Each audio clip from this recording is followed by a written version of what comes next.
Eu sou eu que falo alto. Ou tá bom aí atrás? Tá bom aí? Tamires, tudo certo? Amém, glória a Deus. Hoje a gente vai continuar a nossa série. Estamos trabalhando uma série de mensagens que o tema é Viúvas da Bíblia. E aí, para recordar, a primeira palavra que a gente teve aqui foi da viúva Ruth. A gente teve uma bela de uma introdução, né, de um aprendizado com ela. Ela também tem um livro só dela no Antigo Testamento, onde a gente consegue aprender, lembrando que ela se tornou, apesar de ser estrangeira, ela se tornou da linhagem de Davi, ou seja, da linhagem de Jesus. Isso é o que Deus faz, Ele restaura vidas, Ele acrescenta a família dele, Ele acolhe, Ele transforma. Então ele faz uma estrangeira fazer parte da família do próprio Jesus. É isso que Deus faz nas nossas vidas. Outra viúva, semana passada falamos sobre a viúva pobre, no qual a gente não tem o nome dela, mas a gente tem a descrição da viúva pobre, onde ela dá a oferta das 2 moedas. Estão lembrados? E que a gente precisa ter o coração como o coração dela. Coração onde Jesus olha a menor oferta do dia, 2 moedinhas de cobre, que não valia, 1,28, 128 avos de um denário, e ele fala, essa foi a maior oferta, essa oferta de maior valor, porque ela deu tudo o que tinha, ela entregou de coração ao Senhor, e o que importa é o nosso coração. E hoje a gente vem um pouquinho antes desse episódio da viúva pobre. Nessa época, Jesus já estava no seu ministério, então tinha ali seus 30 e poucos anos. A gente vai voltar. Aqui, Jesus tinha apenas 8 dias de vida. Lucas 2, capítulo 2, versículo 36 a 38, que a gente está usando a versão NVT. Que diz assim: a profetisa Ana, filha de Fanuel, da tribo de Asser, também estava no templo.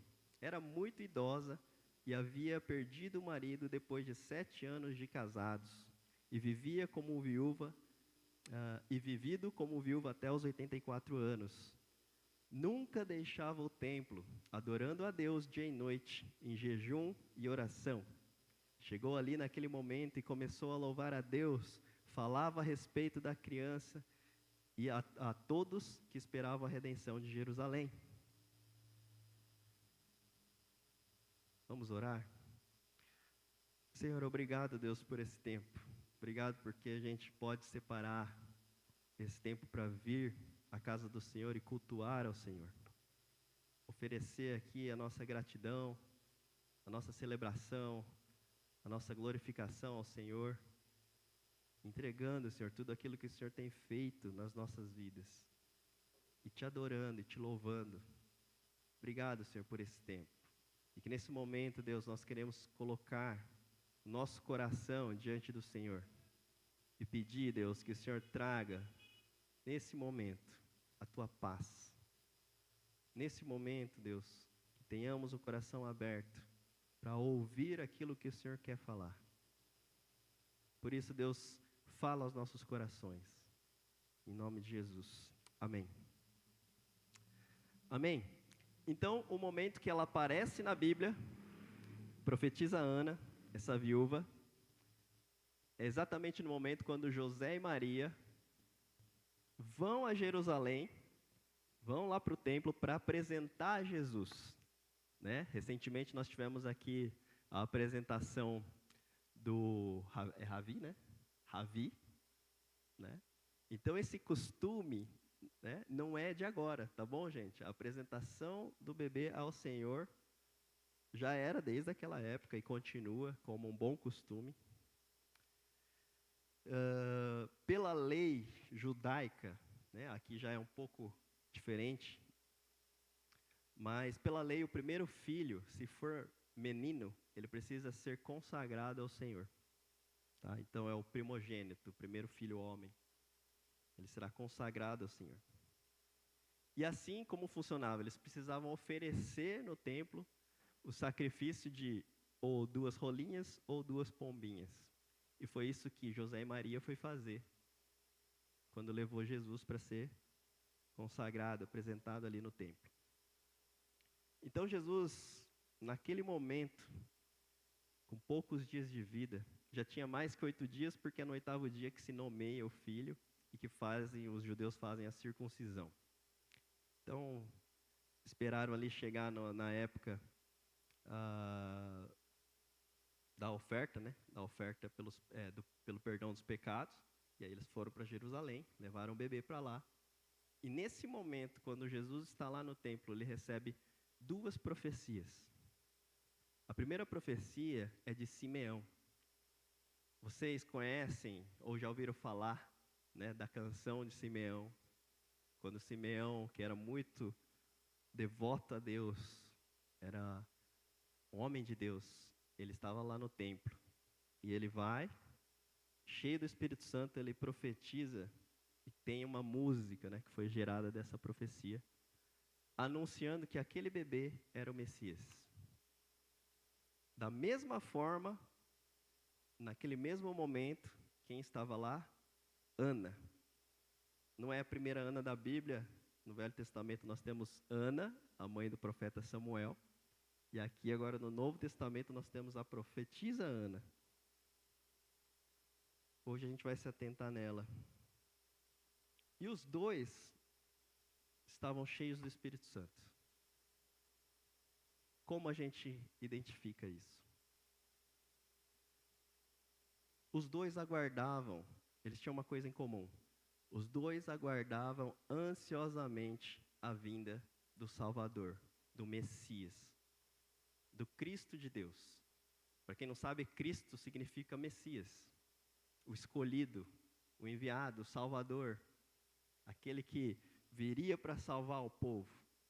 Agora, você pensa que naquele momento tínhamos um monte de bebês sendo apresentados. Não era só Jesus. Né? Não foi como foi só o Ravi aqui exclusivamente para ele. Tinha bastante gente, porque era um período onde isso acontecia. Era comum.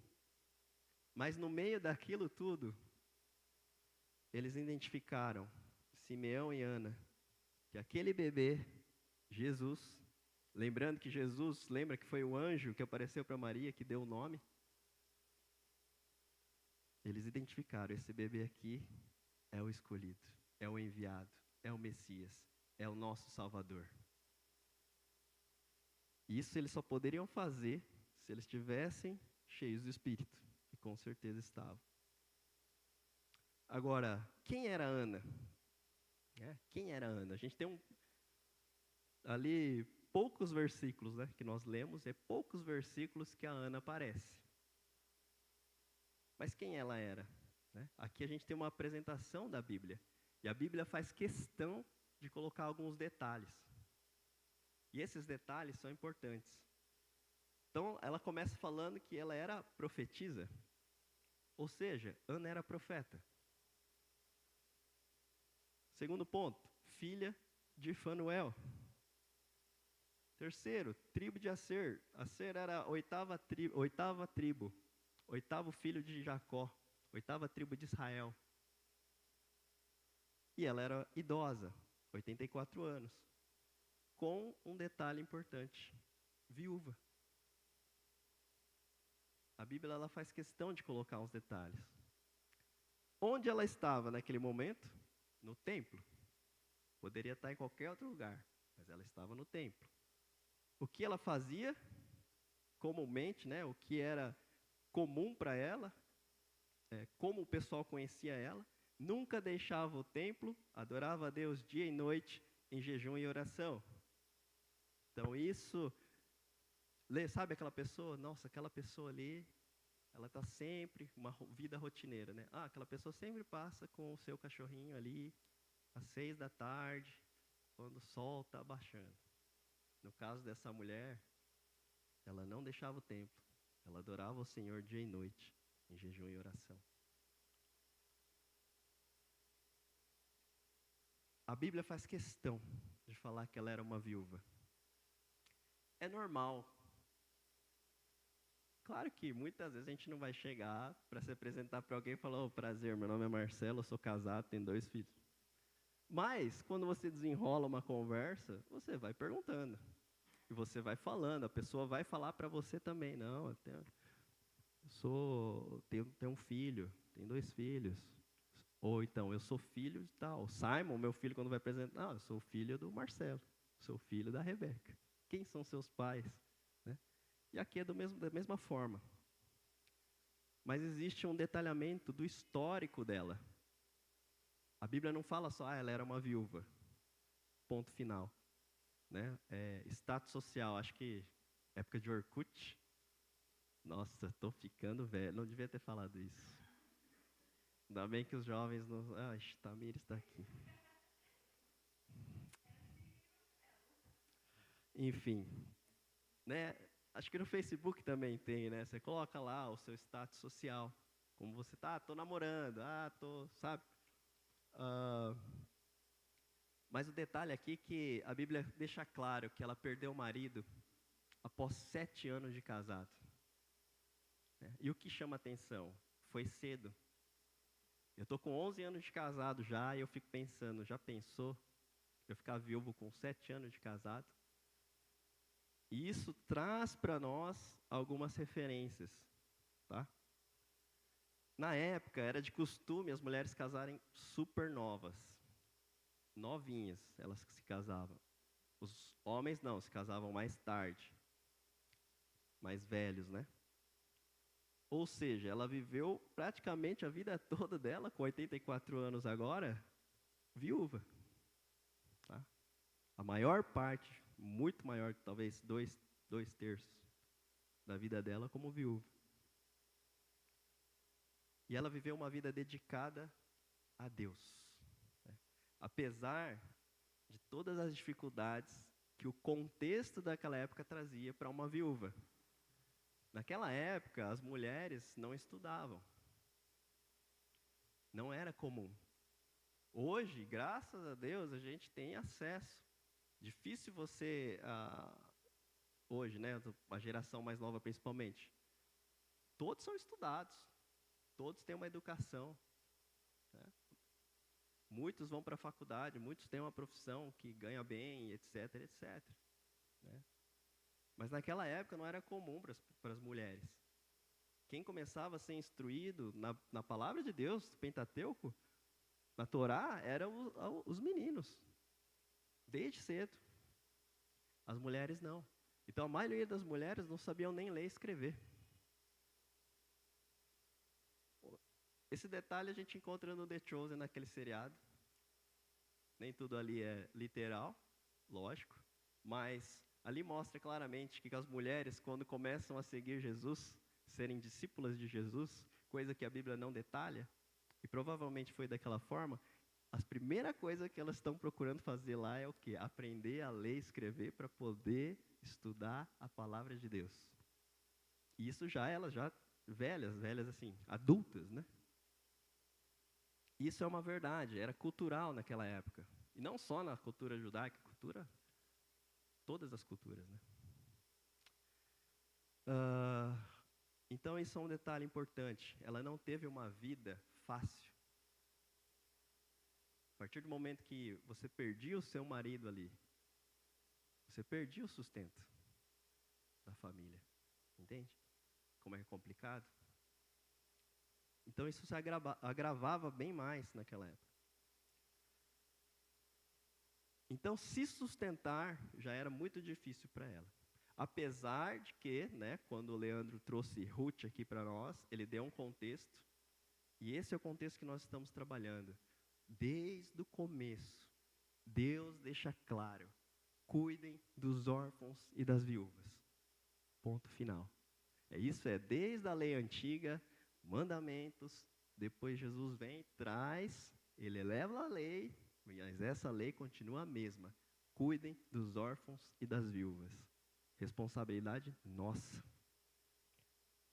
responsabilidade da família, responsabilidade da igreja se a viúva não tem família. Então, apesar de tudo isso, a gente sabe que ela não teve uma vida fácil.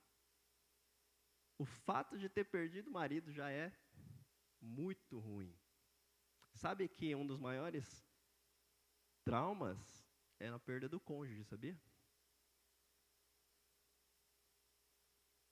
Um dos maiores. Está lá no nível de estresse, está top 5 ali. Tá? Então, é muito triste saber disso, né? Que ela viveu ali 7 anos e depois perdeu. Não se casou de novo, ela tinha oportunidade de se casar de novo. Não foi o que aconteceu. Mas essas circunstâncias nos trazem aqui para o primeiro aprendizado que a gente pode tirar, concluir da vida dela. Qual que é o primeiro aprendizado? Olha só. As dificuldades da vida não passarão até o dia que Jesus voltar. Correto? Vocês concordam? É ou não é? Até o dia da glória. Todo mundo aqui passa por dificuldades e a gente sabe disso. Mas Deus está com a gente. Assim como Deus estava com Ana, Deus está com a gente. E é por isso que nós suportamos. E é por isso que Ana suportava as adversidades. E isso é uma promessa. Tá? Guardem isso no coração. Isso é uma promessa. O Senhor Deus, Ele nos livra do mal, Ele nos sustenta, Ele nos anima, Ele nos dá forças para continuar. E para perseverar em esperança, em amor, em Cristo Jesus. Então esse é o primeiro ensinamento. Deus é conosco. Isso é uma promessa. O segundo ponto, a postura de Ana. Qual que era a postura de Ana? Como Ana agia naquele momento, naquele tempo? Ela nunca deixava o templo. Então o que ela tinha? Comunhão. Ela estava sempre cercada de pessoas, apesar dela estar sozinha. Entende? Ela vinha para o templo. Jejum e oração. O que ela tinha? Intimidade com Deus. Adoração dia e noite. Contemplação, gratidão, glorificação a Deus. Ela tinha prazer de estar na presença de Deus. Nós não cantamos aqui, eu poderia estar em qualquer outro lugar, mas a tua glória me atraiu. A presença de Deus nos atrai.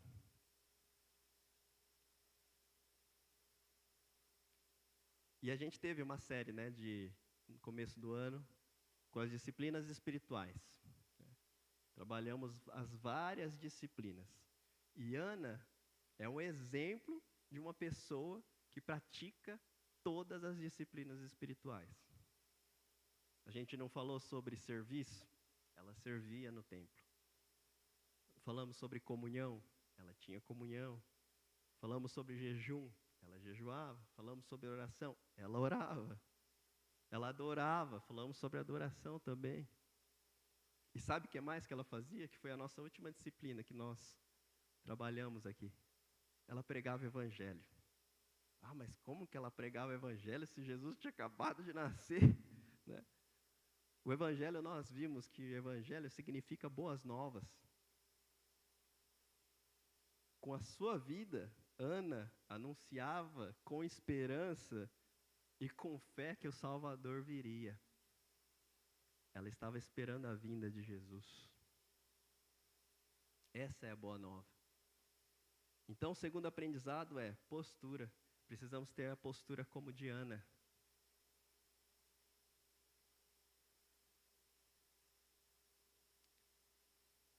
E qual que é a postura dela? Ela vivia pela fé.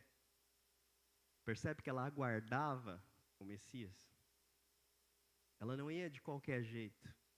Ela não ia só pela comunhão, ela não ia só pelo serviço, ela não ia só para jejuar e adorar, mas ela sabia a quem ela estava fazendo tudo isso e para quem. Para Deus. Porque ela aguardava as promessas se cumprirem, as profecias se cumprirem. E as profecias diziam que Jesus ia vir para libertar o povo. Então ela esperava ansiosamente. Então ela vivia pela fé. Então que as nossas vidas tenham a mesma postura de Ana, que as nossas vidas aponte para Jesus. Que tudo isso que a gente percebe dos atributos de Ana, no final das contas é o quê? Aponta para quem? Para Jesus. Não aponta para ela mesma. Porque ela tinha motivo, porque ela tinha motivação, porque ela sabia o que ela estava fazendo. E era aguardando Jesus. Então, esse apontar para Jesus, a gente precisa ser como um bom anúncio do Facebook e do Instagram. Às vezes enche, né? É impressionante como esse algoritmo pega a gente. Esses dias eu falei Shein perto do celular e só começou a aparecer propaganda da Shein. E eu nem compro na Shein. Rebeca compra, né? Mas é incrível, você fala, você vê. Sabe que o celular, essa câmera da frente, é para ver o teu rosto? Não é para tirar selfie. Ela foi criada para isso. Por isso que tem gente que anda com uma fita aqui, né? Para tampar, até no notebook. Isso é comum, se vocês não fazem, pode experimentar, tá? Isso vai evitar várias coisas aí na sua vida. E essas propagandas, o algoritmo, ele é feito, ele ouve, ele sabe onde você entrou, ele sabe o que você clicou. Então, ele sabe o que você está querendo. Não é nem o que a gente está precisando, porque fala a verdade.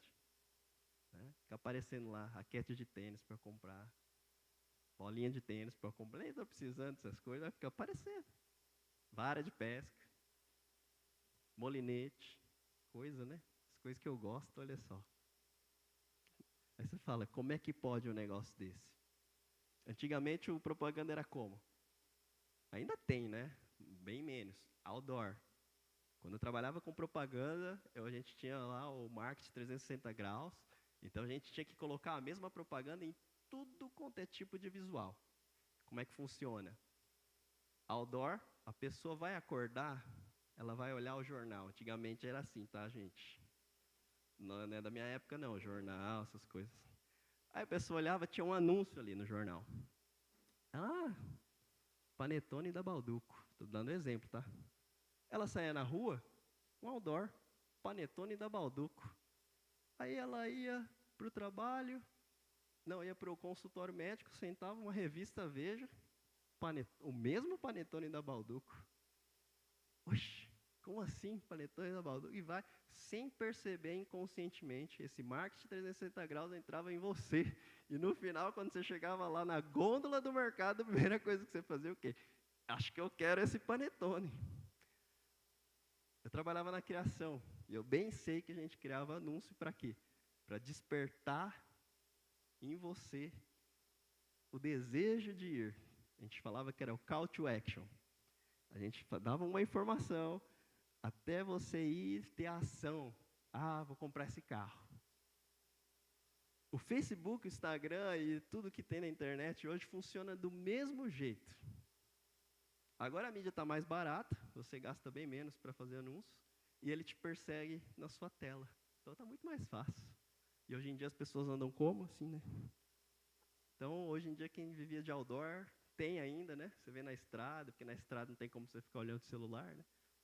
Mas são poucos lugares, e até por causa da poluição visual, existe uma lei. Não pode mais ter outdoor para todo lado, como tinha antes. Por que eu estou falando tudo isso, né?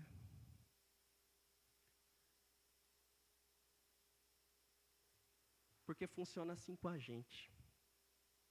Uma pessoa ela vai olhar para a sua vida como um anúncio. Só que se a gente tiver a mesma postura de Ana, o nosso anúncio não vai ser para nós mesmos, vai ser para Jesus. As pessoas vão olhar para os seus atributos, por jeito que você se comporta, pelo jeito que você trata as pessoas, pelo jeito que você fala. Vai falar, essa pessoa é diferente. E mesmo que você tenha muitas habilidades e muitos dons, e várias coisas, tudo isso foi Deus que te deu. E educação e tudo mais. Você teve o privilégio de estudar coisas boas. Tudo isso deve apontar para Jesus. Só que você engole esses anúncios de qualquer jeito? Eu, pelo menos, não sei se é porque eu trabalhei com isso, mas eu acho que vocês também são assim, a gente tem critérios, não tem? Quando você recebe um anúncio no Instagram muito bom, primeiro que é isso, né? O anúncio tem que ser muito bom, senão você nem vai se ligar. Mas você clica, a primeira coisa que eu faço é entrar no perfil. Para quê? Para verificar, né, se aquilo ali é real.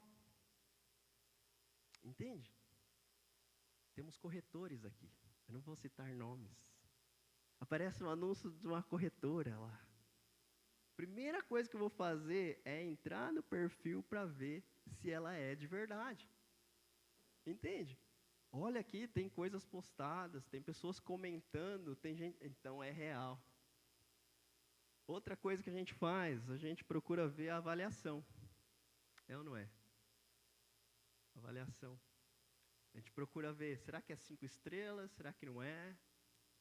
Né? Eu agora que mudei de bairro, estou morando nesse bairro aqui. Tudo que eu vou fazer agora de serviço, essas coisas, eu fico vendo. Deixa eu ver esse negócio, que será que é bom? Essa oficina aqui, né? Esse dia eu levei a oficina no carro. Aí eu vi uma lá, 5 estrelas. Simples de tudo. Falei, mas só tem fala boa desse mecânico. Vou levar lá. E realmente, o cara excelente, pequenininho, muito bom. Então eu vou contestar antes. Com a sua vida é a mesma coisa. Você pode transparecer e anunciar uma coisa, mas as pessoas vão querer ver se isso tem coerência na tua vida, se é de verdade. Entende? Deu para pegar o exemplo? Deu para entender? As pessoas vão querer ver o teu perfil. E aqui a Bíblia faz questão de colocar o perfil dela, né? Ela era uma pessoa com uma devoção a Deus, que adorava ao Senhor dia e noite, jejuava e orava, e esperava a vinda do Messias, ansiosamente.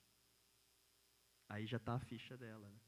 Então, ela vem de uma longa história. Ela não foi uma mulher que apareceu lá do nada, né?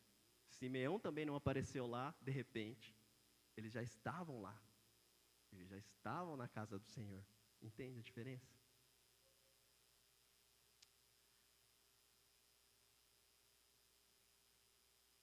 Acho que está chiando aqui. Cortou o violão? Pode mutar ele. Esse violão, ele tá... Vou levar ele, Edu, para... Tá bom? Então, esse é o segundo ponto. Esse é o segundo ensinamento. A vida com Deus é assim. Que a nossa vida seja coerente com aquilo que a gente transparece. Com aquilo que a gente fala e com como a gente age. Amém? Por último, também esperamos por Jesus. Ah, mas Jesus já veio. Como assim? E aqui eu gostaria de ver qual foi o ato, qual foi o agir de Ana naquele momento. O que Ana fez? No momento em que a profetisa Ana viu o menino Jesus, ela teve certeza de quem ele era, pois o Espírito Santo a revelou. Somente alguém que passou tanto tempo na presença de Deus poderia ter recebido essa revelação tão poderosa.